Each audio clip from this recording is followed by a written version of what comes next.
We are back in the game, baby. It's the Love First podcast, and it's your boy, Kata Don. And I'm Natica. And we have a very special guest in the studio with us. We have Amadaeus, the Beat King, super producer in the building. How you doing, my brother? How you doing? Appreciate you, man. Yes, and also a special shout out. This episode is sponsored by Fiji, the world's finest water. Make sure you guys get that subscription and get that monthly Fiji coming in, because I got mine.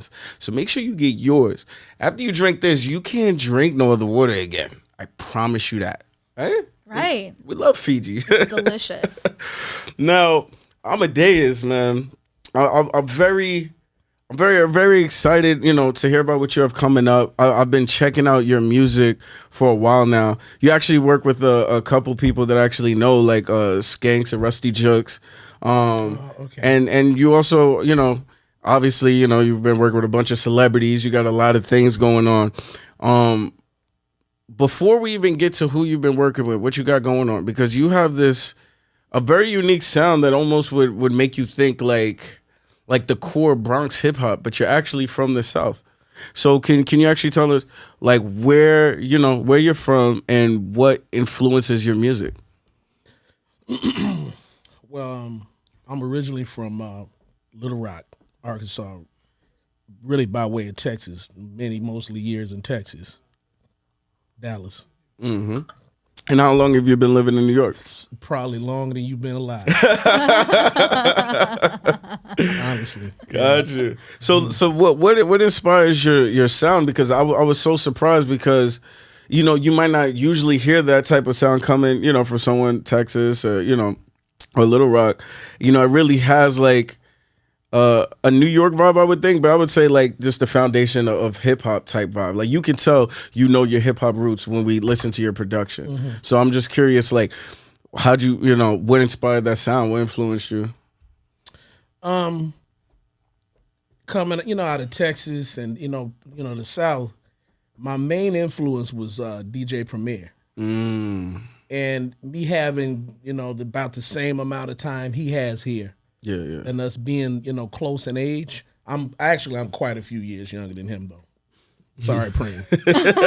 I don't even want to put myself, but he was a big influence because he came here young the same way I did, very, very young. I was very young. Yeah. And, like teenager young? Yeah, I was young. I was very young, or early, pretty young. And he's from Houston. Wow, the parallels. And he gave. It's so bizarre because he's credited with giving New York its sound. Yeah. And I tell people, like, that Preem is from Houston. I didn't even know that. Born and raised. Wow. And we come from this era of where New York, very creative, just very extremely creative. Our culture is creative anyway, but New York had such a hodgepodge of cultures. Yes. But so you got the the Latino influence, with Puerto Ricans, and you can't deny that, and then the Jamaican, the West Indian influence. So New York had a very unique sound that was African in nature. Yeah. So that was why it was so able to cross over so easily to so many different genres of this to where we are now. And what made you move to New York? Man, it's the longest story in the world. I told you I was like very young, so that went into that. Let's hear it. Let's just say I've been here a long time, and I've been around everybody you can imagine. So that's where the sound comes from. Okay, you understand where the sound comes from. I respect the architects of the game. I'm a huge fan of, of course, Pete Rock. Yes. Other brothers that have, Buck Wild, Large Professor, because I'm a hands-on producer. I believe in the, creativity.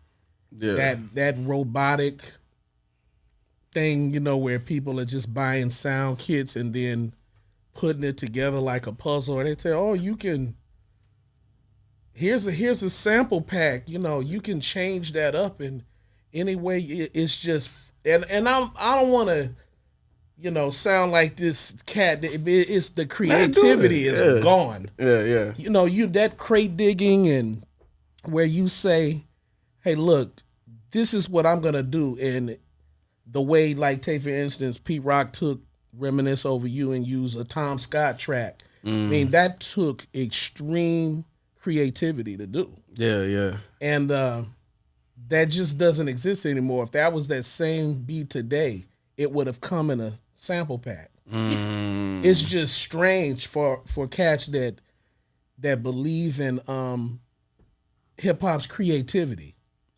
And sometimes people say, "Oh, they're hating, East Coast boom bap." I hear that a lot. That this people are angry. It's not. And they're not envious or jealous. They're angry because you have people. We come from a time where it was required for you to be innovative. Yeah. And when you wake up and you see somebody like making music out of farts, and they get 1 million views, and then, it gets frustrating. Yeah. And it's just something that you said made me think of a question. I'm gonna let you get your questions in too, but it's just something that you said too about being a hands-on, like producer. So I'm actually curious because I see a lot of great work come from, like artists, like I hear them on certain things that aren't produced by you and things that they do with you. It seems to be like on another level. So I kind of want to know in the studio, like, are you guiding these artists at all? Like, what are you doing like producer mode in the studio with the artists? I mean, it just depends on who it is. Term is going to kill. So Term, for instance, like Term is terminology, yeah. God, I mean, Term is very picky. Mm-hmm. He is a master at he's a master at everything he does. Yeah. And he literally does not let little things slide. And it's frustrating. Yeah. But as young as he is, he taught me a lot that I didn't know. And when you deal with somebody like Term or watching people like Static Selector cook up, especially the younger cats like Static, you get to see where their innovation is, and they're very creative. Yeah. And when I work with Term, I let him take lead because he has an ear. Because he can produce himself. And he knows he's not me. Let's be clear. But, he's a producer. He's an incredible MC. Yeah, incredible. So I let him take lead but if I have a direction and I'm adamant about it sounding a certain way, I take lead. I don't let you rearrange my track. I walk away first. But I gave Razzcast something recently, and when he sent it back to me, he kept pressing me for the stems. And when he sent it back to me, I was just like, this is nuts. You cannot. I would have never arranged it the way he did. He kept it the same. Decided to take some things and put them in different places. He called me one day. He was like, "Yo, I need some DJ Premier type of beats." And I said, "Okay." So I sat down, and he sent me some James Brown drums. That were off in timing. And strangely, I took it to the studio, and Lil Fame from MOP heard it because we were recording something else. And now Fame's more than likely gonna be on it. Oh, okay. Him and Raz, it's incredible. Okay. And I let Raz take lead. His Raz knows he has a great ear. Yeah. I'm looking forward to hearing that. Like even like vocal wise or like cadence and stuff like that. Do you ever like have input with the artist? Like you approach it like that, or you like hands off with that? Or? Because I deal with so many, like, they're beasts. I mean, how do you tell Kool G Rap what to do? How do you tell Rotten is Monster or Buckshot how to rap? You work with lyricists too, like lyricists. Yeah, we're talking about top game people I work with. So, the only cat that I have directed a little bit that he, it's because he's young only is Lil D. Yeah. Oh yeah. And it was because I wanted certain elements of what he does to stand out. So he doesn't like to go back and change anything either. He's very anal about that. He thinks, no, everything he does is pretty genius. But sometimes it may not speak to what I'm trying to get done. You understand? Yeah. So, like he loves Jay-Z. Yeah. And he didn't realize he makes these references to Jay-Z a lot. Yeah. And we pointed that out. Hey, you might want to not do that on this track. You did, Yeah. And it's just subconscious. He throws it in, and he does it in a different way every time. But still, it's Jay or Jay-Z or the Hove or, So other than that, I try to stay away from the rapper directing the rapper what to do. Buckshot did his track for me. I have one on the album. I said nothing. And it led to something that I'm so proud of that very few producers have. Yeah. And by me allowing him to do what Buck does, I ended up with way more than what I expected. Okay. Yeah. Nah, it's definitely fire. I seen it. That's why I'm like, yo, he must be saying something in the studio, but it could be like the production just bringing the best out of them. What I do is I always tell a story. I've had some pretty big names, like if I didn't put a hook or a certain sound, they're like, you should put a hook on that one. Because it gave them the avenue to where to start writing. Yeah. And I'm pretty, like, that's what Rusty pretty much pinned everything off of what I put in the scratch hook. And it worked out. Yeah.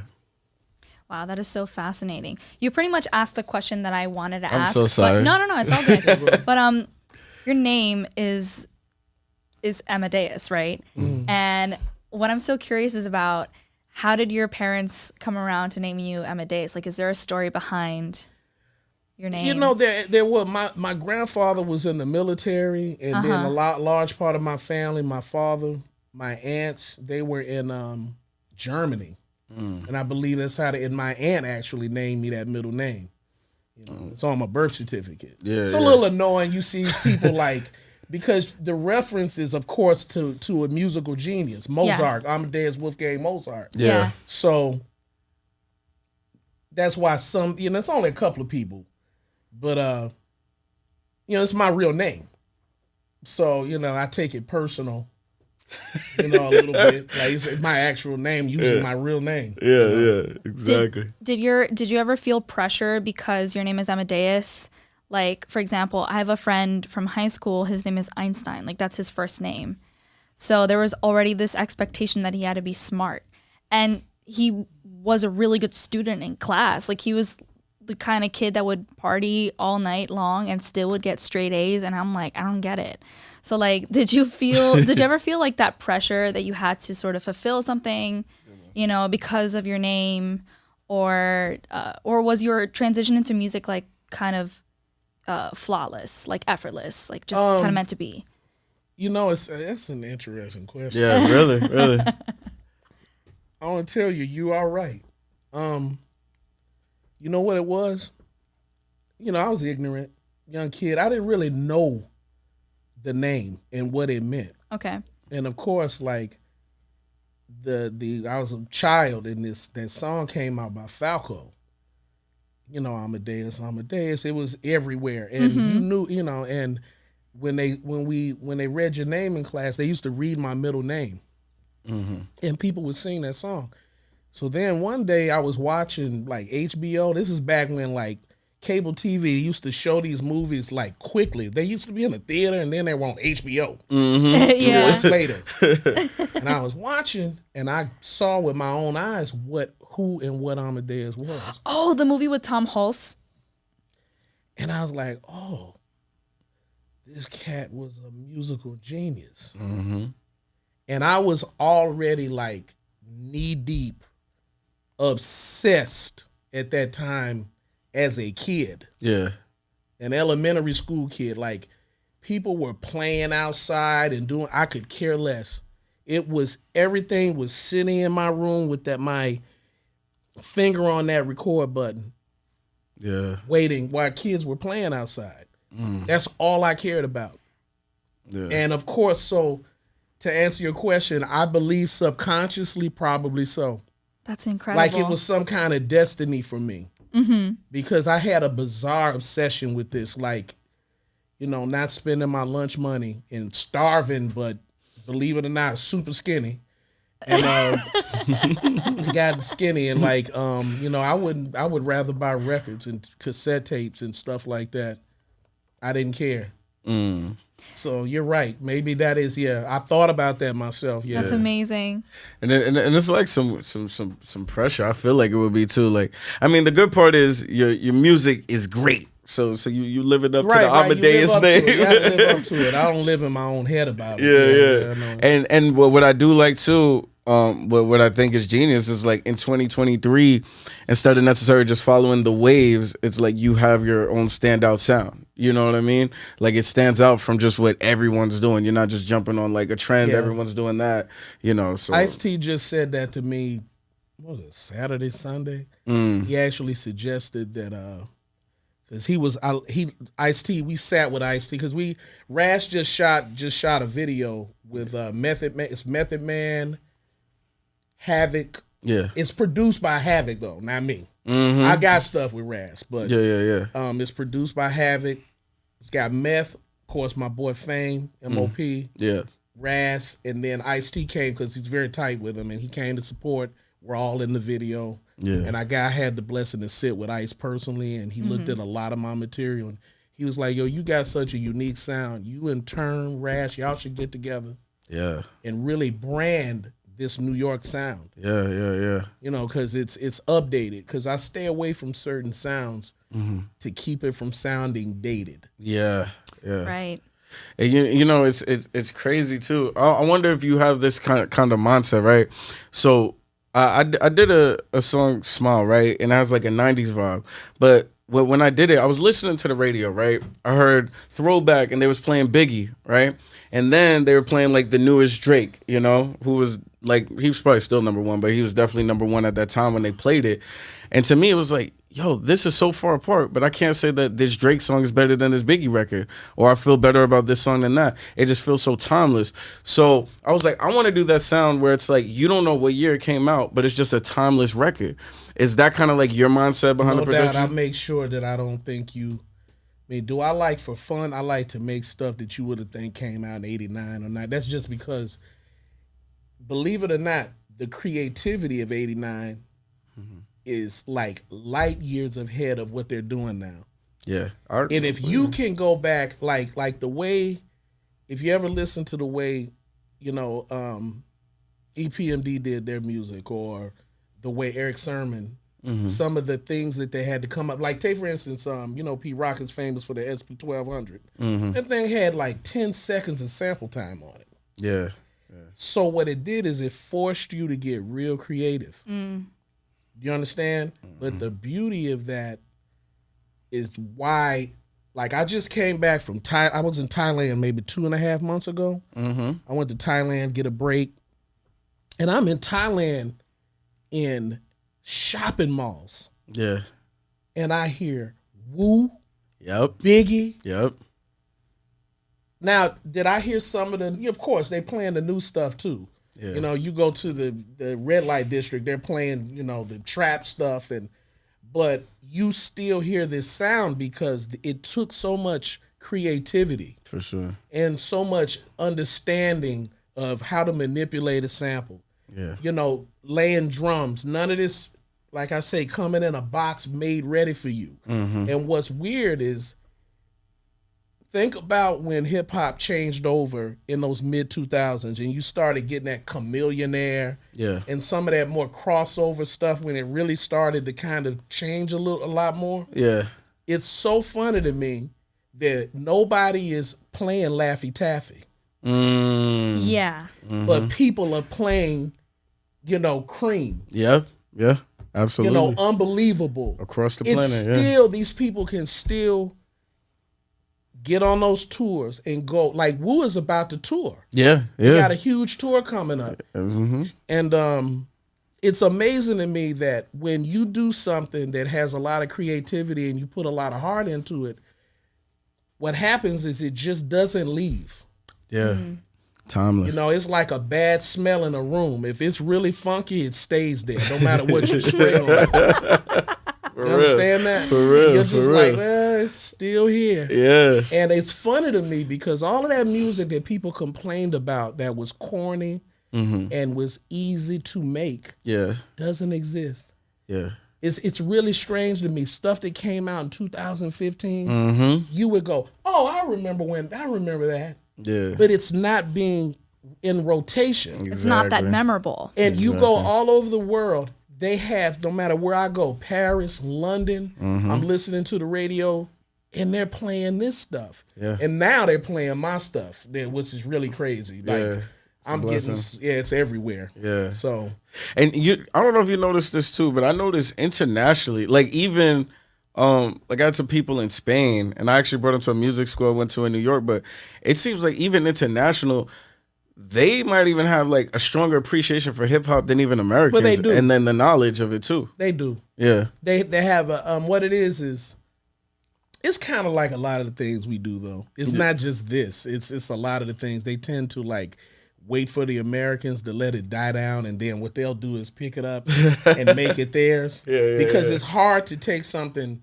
at the height and the people that invented it are still participating heavily in it. Yeah. Because you're competing now. Exactly. So what they do is they kind of wait for certain things to you understand what I'm saying? Yeah. But they're very innovative, and the European market, they like creativity. Oh, totally. Sure. They're big on that because of the culture, and so I most definitely can agree with that 1,000%. For sure. A lot of my sales come from there. Yeah. And how did you get into the position of working with these legendary artists and big artists and having your music played across the world?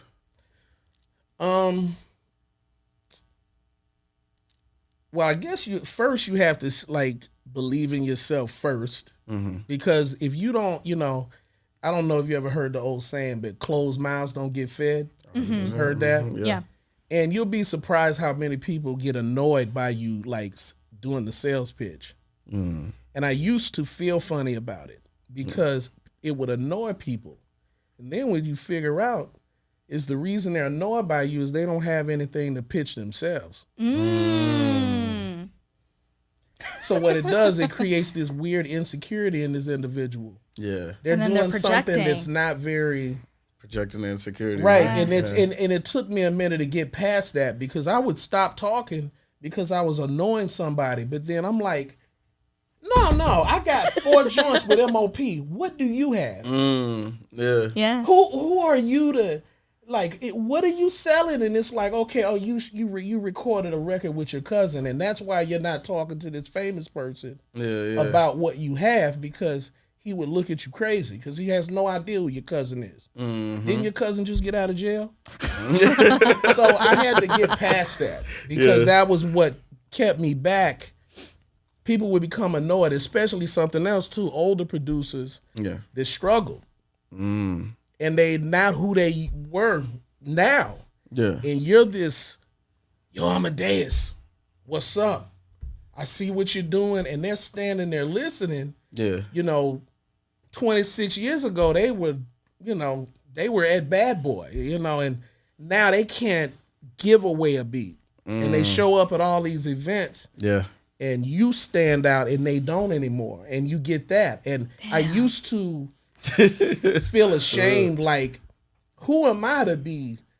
And then this is exactly who I am. Yeah. Exactly. And why do I need to play the background? Because this cat had a hit record in 1992. And he hasn't been able to do anything. He keeps showing up at all these events trying to, hey, listen to me. Yeah. But you still sound like 1992. And that's why nobody wants you. But they're checking for me. Yeah. Yeah. So you work with a lot of great people. I'm curious if we could manifest it right now, what would be your dream collaboration artist to work with? Man, that list, because I love so many people. All right, so we'll give you two. And this probably will, I guess, which will probably, is Rakim. He's been at the top, and it's just been politics with that one. That's the only reason that hadn't happened. Because I'm about to say, I'm cool with the son. We might be able to make the, Yeah, you mean Tamel. Yeah. Oh, so no, you're working with Tamel, aren't you? How, he told you that? I don't know what I was supposed to say, but I'm not. Yeah, you might want to talk to me about that. 'Cause Yeah. Tamel seemed to get bit. Like I sent him a folder and he take forever, because I like Tamel. Yeah. He's unique. Yeah, for sure. Yeah, because he's just My guy, man. Shout out to Mel. He just did something with the infamous Amadaeus, real dope. Yeah. I like what he did on that. Mm-hmm.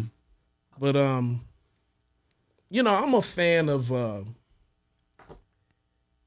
It's a lot of rappers that probably I don't need them, but I would take for instance, like I would work with Kool Roski from the Fat Boys. Okay. So when you ask me that question, Yeah. like people be like, "Who the hell is that?" Yeah. But for me, Mm-hmm. it's no different than working with some of the same people that I have now. Okay. So, to make this a little more interesting, what about an artist that hasn't necessarily got on, so an artist like on Billboard today that hasn't necessarily got on your type of sound, but you want to hear them on your type of sound, like really spitting? So I'm glad you said that. So I have a joint it's the strangest record. It's it's on Term's album. Okay. I gave it to Term, and it's called Like I Do. Mm-hmm. And it's my beat, and then it's Terminology featuring CL Smooth and Paul Wall. Okay. All right. So if that doesn't answer your question, and I've wondered, I'm like, it might be the Avenue. Yeah. I gotta check that out. Yeah, we gotta check it out because anytime someone says that their music is strange, I want to hear it more. Like I'm all about. It's that. definitely something that you would be. It's like people go, wait a minute, you mean CL Smooth, Pete Rock, CL Smooth, and Paul Wall? Yeah. Same track. And you're sitting sideways. You know what I mean? Like that's what people and because to be honest, like Static has already made that work. Because he has this whole Trill series that he's done, and he's working with Bun B. Yeah.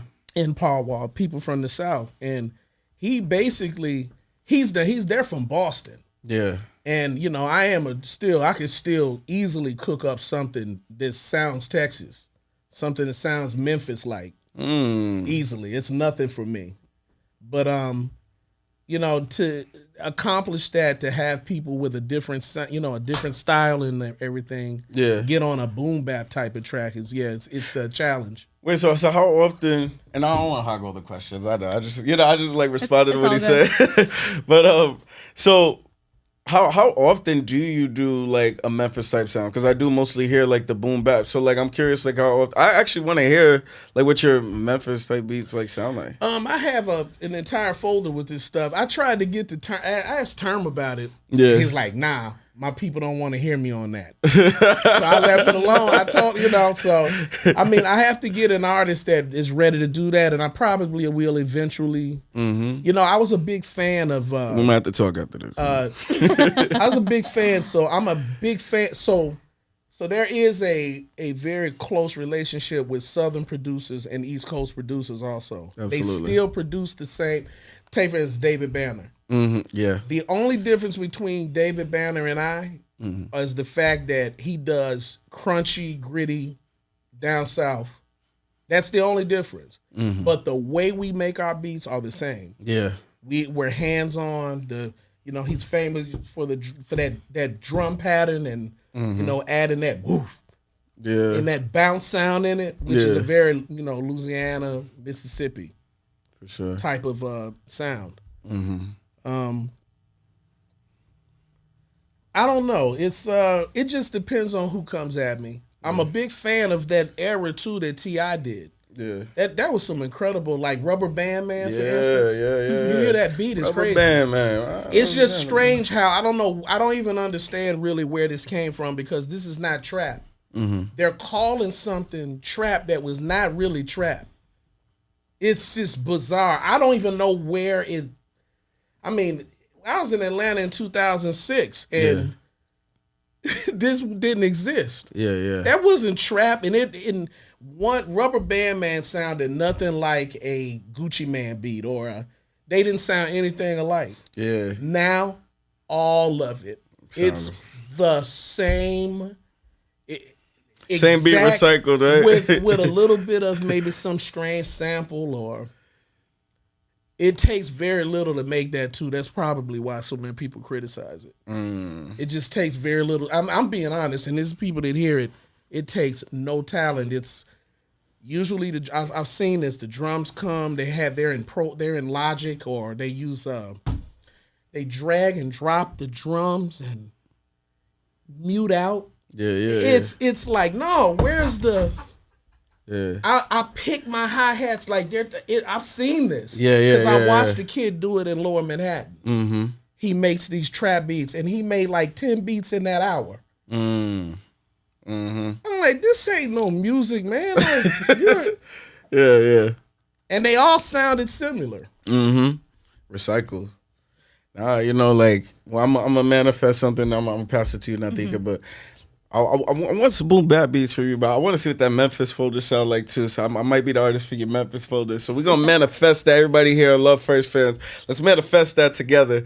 And now we're gonna pass it to Natica. Yeah, but like Juicy J, DJ Paul, nasty. Yeah. Nasty. Like that is the equivalent to what I do, just Southern. Mm-hmm. That's the only difference, and that's what I love about those cats. Yeah. From that particular era, and those are the guys that you still listen to. If you're a music person, I think he's really something telling me. Listen to for sure on some headphones. I want you to listen to "Poppin' My Collar." Mm-hmm. That beat is crazy. Yeah, that is not what you listening to these days. Yeah, for real. It took somebody with some serious creativity to make that beat. 100%. If you listen to it one day. I usually get people, they say, Amadaeus, you make me hear music in a way I never even thought about. And that's what I want to do with people, because like what you hearing is robots.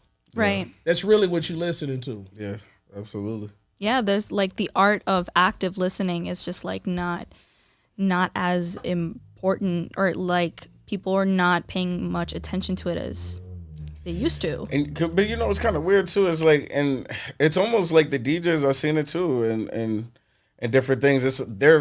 Before in the past, it was like if you ever sound the same, that was like the worst thing you could do. Nowadays, it's like you're supposed to sound the same. Like they want to promote. Correct. You got to churn out stuff, and it's just like it's not.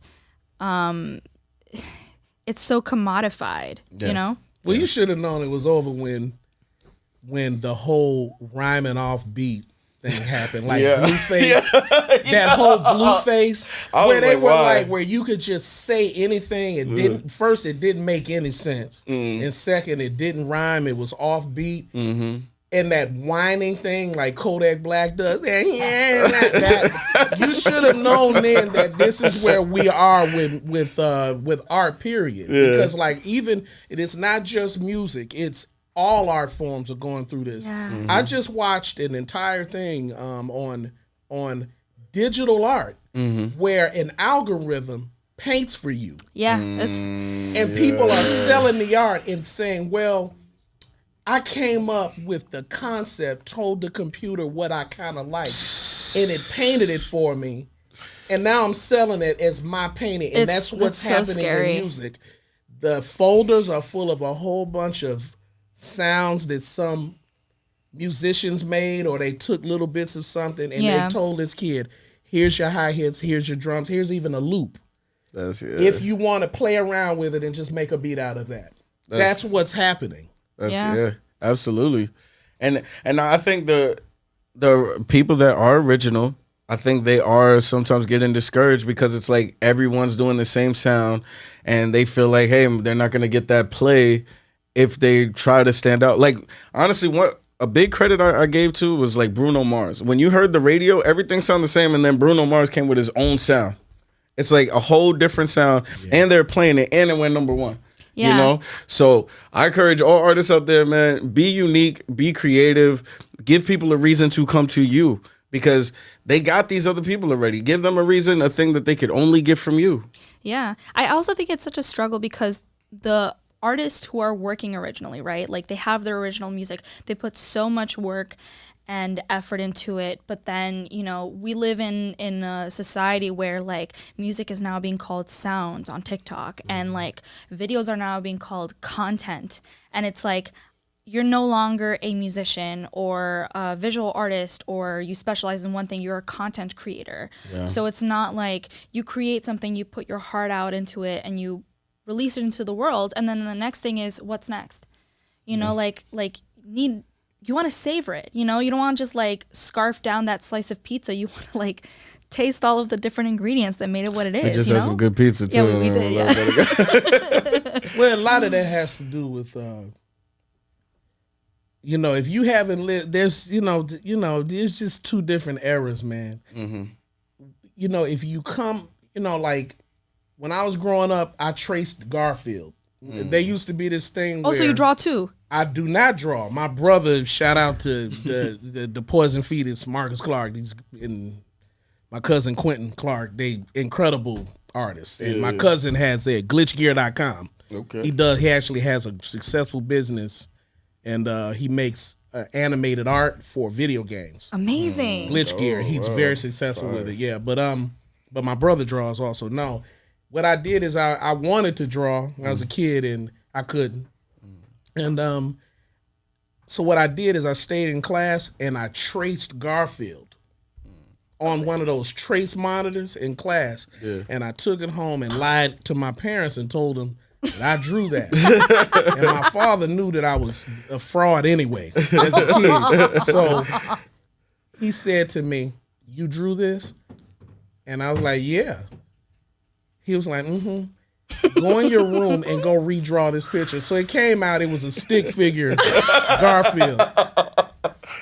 Yeah, for real. So what I learned about that is, and he was upset about it, and what I learned is, if you don't know how to do something, you don't know how to do it, learn how to do it. Mm-hmm.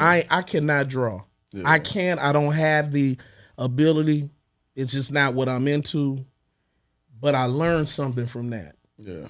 That whatever you do, no matter how bad or whatever, do it and make it your own. Yeah. Don't steal, copy anything. And I learned a valuable lesson from that. Well, the newer generation doesn't have that.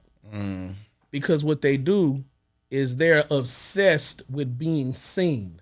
No, the reason the music is what it is because I have I literally ate this for breakfast. It's what you love. You can't help it. Yeah.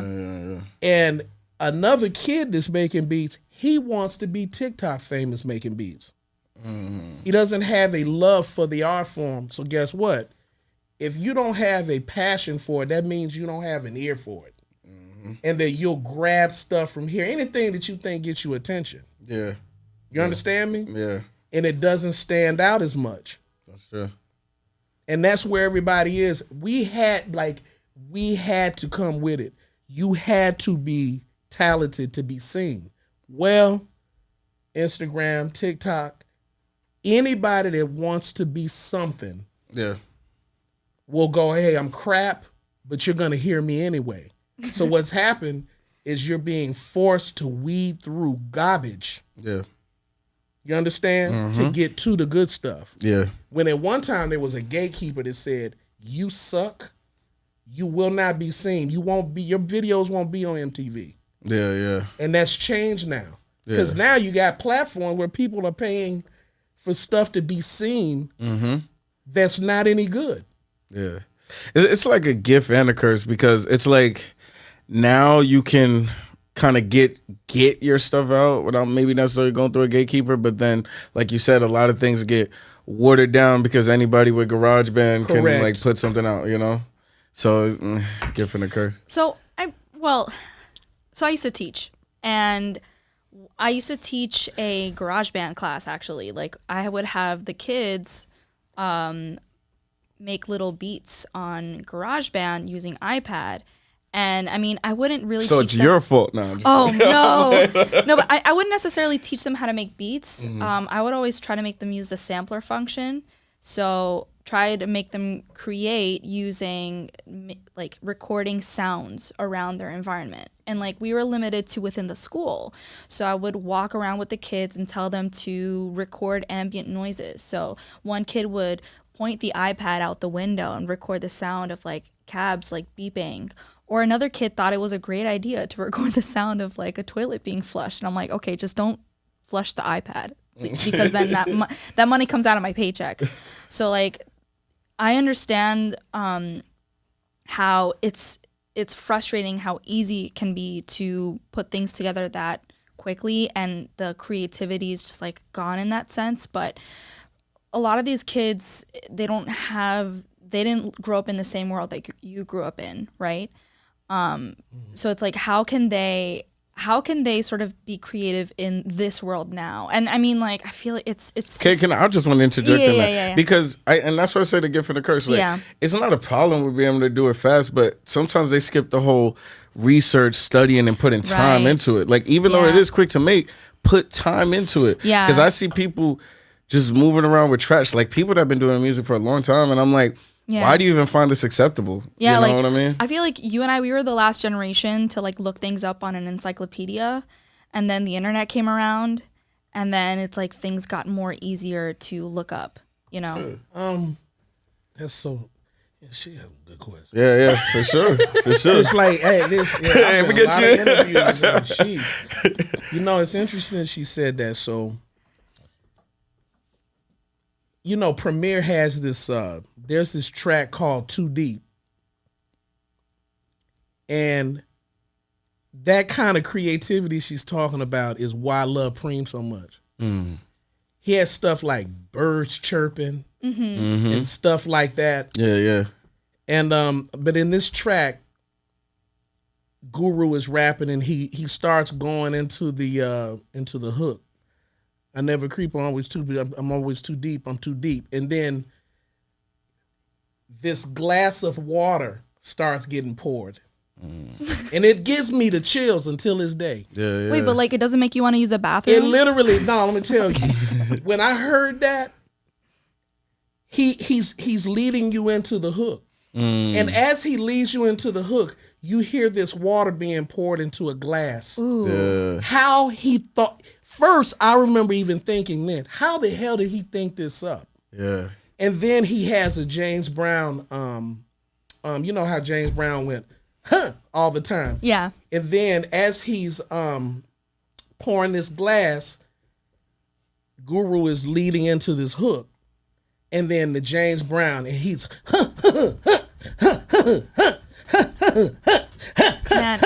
it's insane. And I remember the hairs on my neck stood up because and then the beat changes up on the hook and this crazy funky groove bass line comes in that I know Preem played out by hand. He had to. Yeah.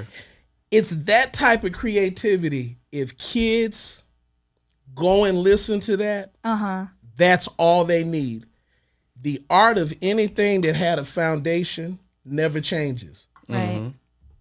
The same way they grow gardens and laboratories. Well, it still doesn't take away that a tree or agriculture starts out in the grass somewhere. Regular soil. You cultivate the soil, you take care of the soil, and what grows from it is all up to you, what you put into it. Yeah. But can you grow lettuce in a laboratory? Yes, you can. But you want the lettuce don't taste the same. Right. Yeah. Exactly. And that's what's happening. So what I'm starting to notice is I see, like, it's strange. I have a very young audience, which makes me feel good. Yeah, that's amazing. You know, I was even at a J. Rue Damager show. We were on stage. It was DJ Premier. Everybody was there. Yeah. And the majority of this audience was young people. People are listening to this. You know, we wouldn't be here. Yeah. You understand what I'm saying? People, we wouldn't be here.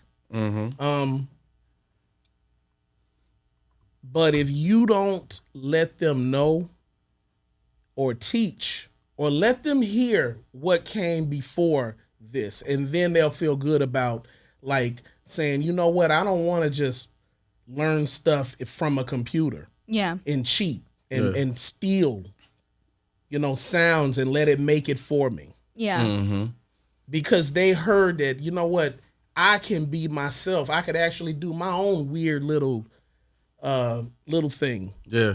I play things backwards. I have a lot of stuff people can't tell what it is, but they think they know what it is. And I take the sample, I'll flip it, chop it up, time stretch it, change the frequency, and then maybe play 4 of the pads backwards. That's so to cool. create a whole new, and be like, I can tell what that is, but I can't. And that's just where the creativity to something comes in. Man, Absolutely. all of these songs, I feel like we got to get a playlist just from this episode, from all of the songs you're describing, because now I want to listen to all of them and hear in context. So For sure, yeah. right? But no, I think that's very interesting. So, if we could leave a key to success, I mean, for upcoming producers, right? What is a major key that you feel like they can use that's going to help them break through, stand out from the rest of the producers, and actually be successful with their craft? I mean, like I say, if this is something that you want to do, it's gonna happen. But let's be clear. There's a lie that the older you get, you people tell you can be anything and you can do anything. That's a lie. That's just not true. Some people say words like, "Oh, it's never too late." Yeah, it is. There's a lot of things that's too late for a lot of people, and that's just the feel good. Yeah. Oh, I'm gonna be. How old are you? Yeah, I'm gonna be a surgeon. And I'm like, yeah, and I'm 78. And there are people that would encourage a 78-year-old to become a law professor or whatever that, it's stupid. And then some people don't have the capacity. Just because you love something don't mean that you have any talent in it. If we remember how we watched American Idol, American Idol was full of all of these weirdos that line up around the corner. And, well, you got all these people that's got something to prove. Their daddy beat them. Yeah. Or they were molested and what they'll do is they figure they'll overcome all this childhood trauma by becoming a singer, but they have no talent. And they show up and who is it? Randy and what was the Simon Cowell? Simon Cowell. They're and Paula. cracking up laughing at them yeah. because who told you that you can sing an Aretha Franklin song? It's a no from me, dog. Right. If I would give advice, you better have some passion for it. Yeah. First, if you're not passionate, you're gonna just go to the wayside. You know how many producers that it makes me laugh? Like I've got this laundry list of all these people, and I remember when I was behind them, and because they did not really have what it took, they're just now like working these 9 to 5. They left music alone. They're doing superintendent jobs. They know who that is. They know who they are. And made a little headway, and then when you surpass the teacher, sometimes there's some bitter. So if you feel that you have something to offer and you love it, go for it. But be realistic, man. If you've been making beats for 10 years and you can't get the cat around the corner you can't pay him to get on it, it's like that should tell you something. I've seen this. And they'll come around and very bitter. Yeah. They go from, hey, I'm Amadeus, what you, man? I saw you got that new, oh, thank you. And then it's like, oh, did you see my new? And like, yeah, I saw it. You're always doing something. I get it's strange, because it makes, everybody wants attention. It's nice to be, validated. None of us, I'm sure all 3 of you got something to offer the world. You want to be validated. Yeah. Feels good when people validate you, but some people, they be wanting to get validated and stuff they ain't got no business trying to do. For real. And that's why, like, when cats hit me on Instagram and I have people, oh, I'll pay you to teach me, or I'll tell them, you know what, because I don't want to be a snob, and I remember me. Yeah. Send that, let me hear it. And then I said, now, are you willing to listen to what I have to say? Okay? And then if you can't take the credit, I'm going to give you this. I hung out with Kid Capri for a long time, right? Yeah. Picked his brain, watched what he did, sat in his studio with Kid Capri. And, you know, I would play stuff for him, and he would just, like, reach over and go be like, what is this? You know? And, you know, who wants, you know, a legend like Kid Capri to criticize and be like, this is trash? But I kept learning. I kept asking questions. You know what? Like, why are you using this clap? Don't. That's what he said. Yeah. And then I started to figure I need to be very picky with my drums. And he said something to me one day. He said, you know, your drums, everything is going to go off them drums. When he said that, it like clicked. Yeah. And one day, I'm sitting in his studio with Nick Wiz, producer for Rakim. Yeah. And he heard this track and he let the whole thing play. The whole song playing. I'm like trying not to look at him, you know, because he's Kid Capri. And he leans over and he hits it. He goes, yo, Dev, my first name is Devin. He said, you came a long way. Yes. And I never looked back since that day. Yeah. And when I was at that G-Rap video shoot, yeah, and I'm sitting here listening to G-Rap about how, oh yeah, they sent me all these beats. And then when I heard this one, I made one beat and he took it. Yeah. Was that the moment for you where you realized you're like, okay, I've been successful, or were there other moments? Oh no, when I knew that when my idol was sitting in a Maserati with me, Pete Rock, because I did a tribute to Sean Price. And it's called VSOP Sean Price. It's got Rock and his Monster and Rusty on it. Okay. And we shot a video. And what I did is I took the same sample that Pete Rock used for Reminisce Over You. Reminisce Over You, the Tom Scott sample. And I did my own thing with it. But what I did is I kept it similar, so you kind of say, hey, that's still kind of like Pete's version. And you know, I initially saw the text. He was like, this is an ill flip of my shit. Yeah. Next thing you know, I'm riding around in the video with in a Maserati right next to Pete Rock. He co-signed me. I knew I had something then. Yeah. Yeah. 100. Keys to success. And make sure you download and subscribe. Make sure you like, right? We have a lot of content coming for you, so make sure y'all stay tuned.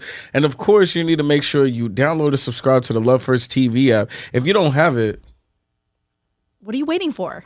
What are you waiting for? And of course, this episode is brought to you by the world's finest water, which is Fiji. Water is good. You won't turn back after that. Actually, before we go too, let them know where they can follow you on Instagram. Just look me up on the gram. Amadeus 360 the B King. I got a new album coming, so there's a lot of features on it. Yeah, everybody like 3MOP, me, Sticky Fingers. Yeah. I already heard a single or two from that. Like it was, well, the video you dropped.